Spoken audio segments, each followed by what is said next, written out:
Maligayang pagbabalik sa Rai Movie Recaps. Narito na naman po tayo para sa isa na namang magandang pelikula na pinamagatang Equality Before the Violence na napalabas noong 2019. Kaya't ano pa ang ating hinihintay? Sit back, enjoy and relax, love you. Nagsisimula ang pelikula sa Korea, kung saan umiral ang isang nakatagong madilim na bahagi ng buhay. Sa isang building, nagtipon-tipon ang isang grupo ng mga estudyante para manood ng one-on-one fight. Ang mga away na ito ay na-broadcast ng live sa ilegal na social media na ginamit bilang isang paraan ng pagsusugal. Napakaraming tao ang nanunood at tumitaya kaya kahit ang mayayamang mafia boss ay naging interesado na mag-sponsor ng event. Ang mafia ay handang gumastos ng maraming pera upang suportahan ang mga laban na ito na nangyayari halos gabi-gabi. Ang lugar na ito ay naging kilala bilang arena. Isang lugar para sa mga laban na ito. Ang sino mang gustong lumahok ay kailangang maging isang mag-aaral. Tapos may isang estudyanteng nagngangalang Dongho na mukhang inosente. Siya talaga ang undefeated champion ng fighting arena na ito. Maraming humahanga sa kanya dahil hindi siya natalo. Sa katunayan, si Dongho ang tumulong na maging sikat ang arena nang hindi man lang sinubukan. Isang araw, tinawag siya ng guro ni Dongho upang pag-usapan ang higit na pagtutok sa paaralan. Mula nang magsimula siyang pumasok sa paaralan, palaging masama ang mga marka ni Dongho. Kaya naman, pinayuhan siya ng guro na mag-concentrate sa kanyang pag-aaral para makakuha siya ng matataas na marka at makapag-aral sa universidad pagkatapos ng graduation. Dahil sa kanyang mga salita, seryosong gusto ni Dongho na baguhin ang kanyang buhay at tumuon sa paaralan. Nagpasya siyang magretiro at umalis sa arena ng pakikipaglaban. Di nagtagal, pinuntahan ni Dongho ang kanyang malapit na kaibigan, si Kim, para sabihin sa kanya na aalis na siya sa arena. Si Kim ay isa sa mga taong nagpapatakbo ng mga laban sa pagsusugal. Siyempre, ikinagulat ni Kim ang desisyon ni Dongho dahil ang pag-alis ni Dongho ay magiging dahilan ng pagbaba ng mga pananaw sa arena. Gayunpaman, hindi siya pinigilan ni Kim na gustong protektahan ang kanilang pagkakaibigan. Nabanggit din na may nakababatang kapatid si Dongho na nagngangalang Dongmin na mas bata ng 2 taon. Magkalapit man sila sa edad, magkaiba ang kanilang mga personalidad. Si Dongho ay may likas na matigas at agresibo, madalas na nakikipag-away. Habang si Dongmin ay banayad at napupuot sa karahasan. Sa kabila ng kanilang pagkakaiba, hindi nagustuhan ni Dongho ang kanyang kapatid. Sa katunayan, mahal na mahal niya si Dongmin. Regular na nagbibigay ng pera si Dongho kay Dongmin para makapunta siya sa arcade dahil ayaw niyang nakikitang malungkot ang kapatid. Dahil bata pa sila, ang magkapatid ay kailangang mamuhay ng malaya dahil iniwan sila ng kanilang mga magulang. Bilang resulta, kinailangan ni Dongho na kumilos bilang magulang kay Dongmin. Sinisigurado na hindi masisira ang kinabukasan ng kanyang kapatid tulad ng sa kanya. Kinabukasan, ang paaralan ay nagdaraos ng mga pagsusulit sa semestre. Bago magsimula ang pagsusulit, hiniling ng guro sa lahat ng mga mag-aaral na ipasok ang kanilang mga telepono upang maiwasan ang pagdaraya. Pero kahit papaano, dahil matalino si Dongho, nagawa niyang itago ang kanyang telepono para magamit niya ito sa panloloko sa panahon ng pagsusulit. Sa kalagitnaan ng pagsusulit, hiniling ni Dongho at Kim na pumunta sa banyo, ngunit sa halip pumunta sila sa cafeteria upang bumili ng merienda. Habang naglalakad pabalik sa klase, sinubukan ni Kim na kumbansihin si Dongho na bumalik sa arena para sa isa pang laban.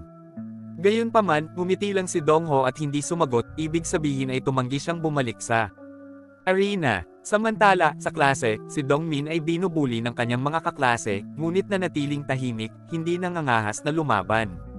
Noong gabing iyon, gaya ng dati, ang arena ay nagdaraos ng isa pang labanan. Gaya ng inaasahan, napansin ni Kim na bumaba ng husto ang mga audience number ng arena mula nang huminto si Dongho.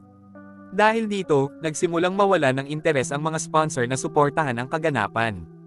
At sigurado si Kim na sooner or later, mabangkarote ang arena dahil wala nang gustong tumaya. Noong panahong iyon, nagsimulang mag-isip si Kim at ang kanyang 3 kaibigan, na siyang mga manager ng arena, ng mga paraan para kumbansihin si Dongho na lumaban muli. Maya-maya, dumating ang 2 sa mga nakababata nilang kaklase, na first-year students, para ibigay sa kanila ang perang nakolekta nila sa pinakahuling laban. Samantala, pauwi na si Dongho pagkatapos mamili sa isang maliit na tindahan. On his way, Kim and Lee, the head of the arena, approached him trying to make him to return to the arena, but Dong-ho firmly said that he will stay focused on his studies at hindi nababalik sa arena ngayon. Mula noon kay Dong palaging dumating si Ho sa paaralan sa oras at ginugugol ang kanyang umaga sa pag-eehersisyo bago magsimula ang mga klase. Dahil sa pagbabagong ito ay hinangaan siya ng guro dahil si Dong-ho na dating magulo, naging magaling na estudyante, laging nasa oras, at nagsimulang mag-ipon pera.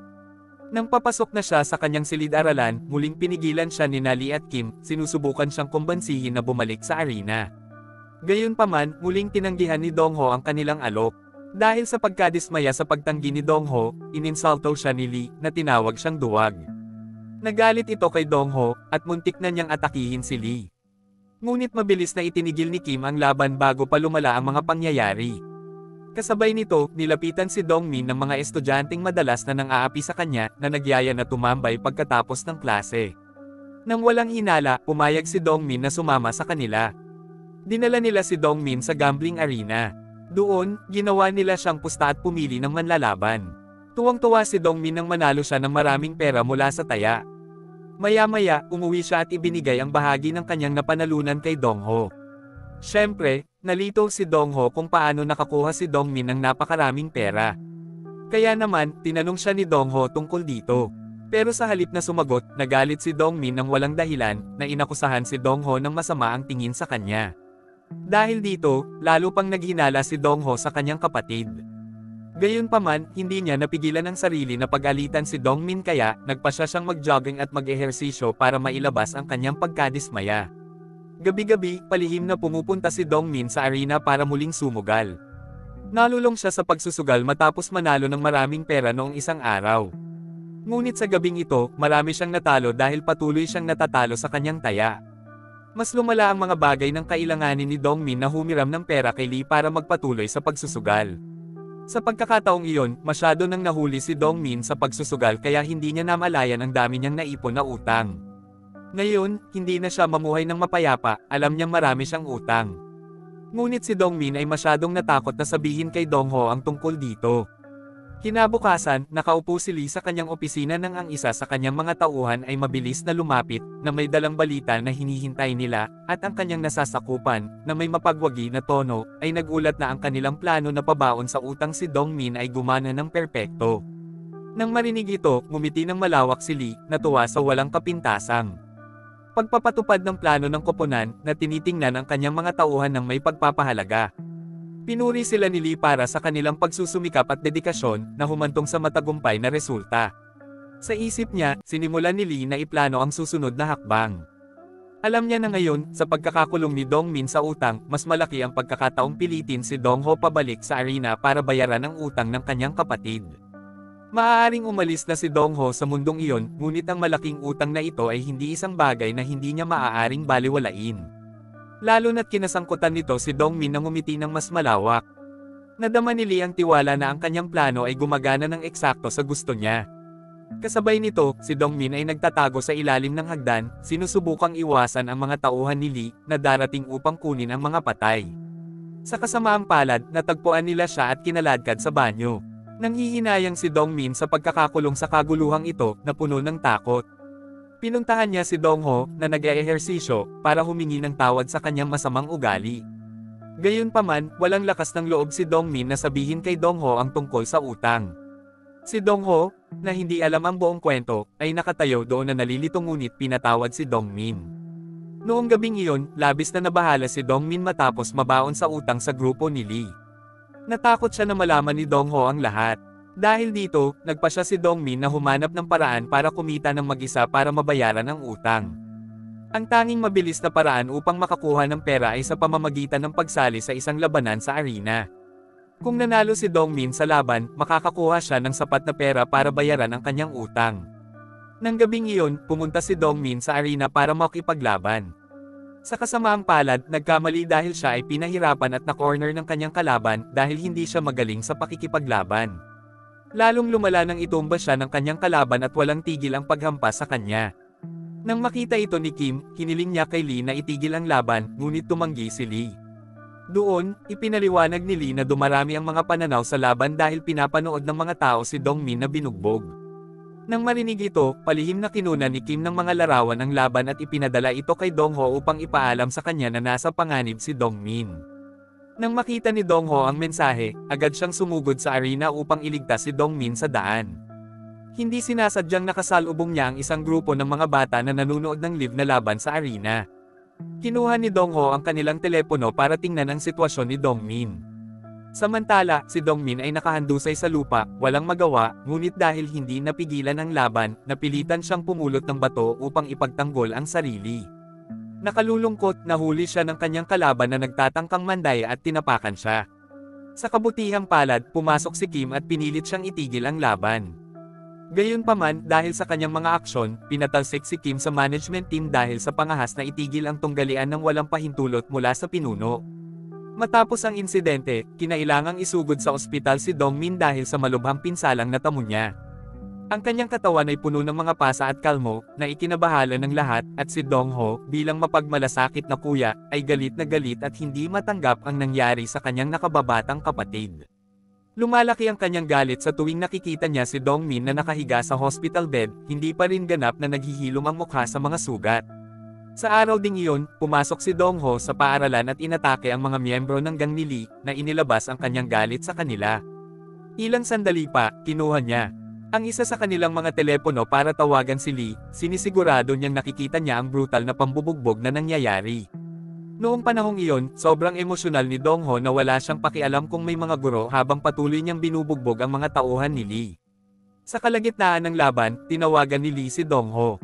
Hinahamon siyang makipagkita sa rooftop ng paaralan para sa one-on-one fight. Sa kasagsagan ng kanyang galit, nagtungo si Dongho sa rooftop, determinadong harapin ang taong responsable sa kalagayan ng kanyang kapatid.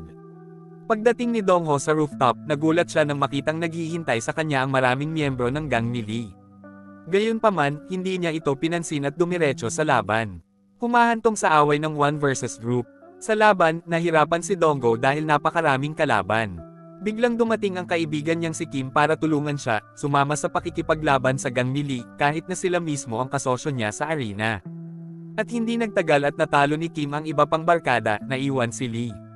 Sa sandaling iyon, nanatiling tahimik si Kim, hinayaan si Dongho na ilabas ang lahat ng kanyang galit kay Lee.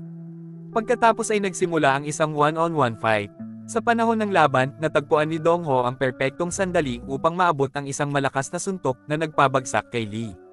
Habang nakahiga si Lee na walang magawa, lumapit si Dongho, handang patuloy siyang saktan. Ngunit mabilis siyang pinigilan ni Kim, ayaw niyang makulong ang kanyang kaibigan dahil sa pagpatay kay Lee. Lumipas ang mga buwan mula noong matinding laban na iyon, at nagsimulang maglaho ang alaala nito. Malaki ang pinagbago ng atmosphere sa school.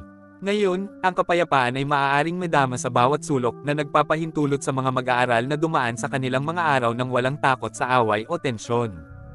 Ang arena, na dating sentro ng hindi patas na mga labanan kung saan ang mga estudyante ay lumaban para sa pera, ay ganap na isinara.